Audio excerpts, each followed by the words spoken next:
英国首相史凯尔访问亚洲，1月31去到东京，甲日本首相高市早苗会谈。双方讲会伫安全保卫、讲会伫经济贸易来加强合作。不过史凯尔去日本进前是先到中国，英国甲中国的关系受到关注，也唔那史凯尔，包含南韩总统李在明、加拿大总理卡尼嘛有访问中国。好，学者就解读啊，美国总统川普伊的关税政策、伊的意识形态，互美洲国家爱找后路。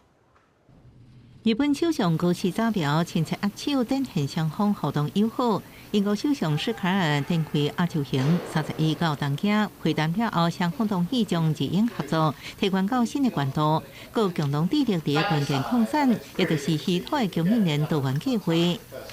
経済安全保障パートナーシップの文脈では、重要鉱物の輸出規制への国際社会の懸念が高まる中で、重要鉱物を含むサプライチェーン強靭化のために、同志国全体で連携していくことが急務であるということで一致しました。So we have a clear interest in maintaining free and predictable trade and a free and open Indo-Pacific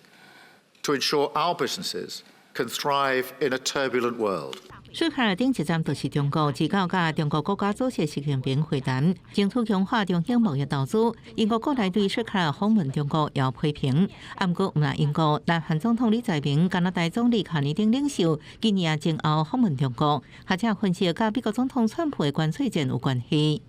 自力救济，自求多福。原本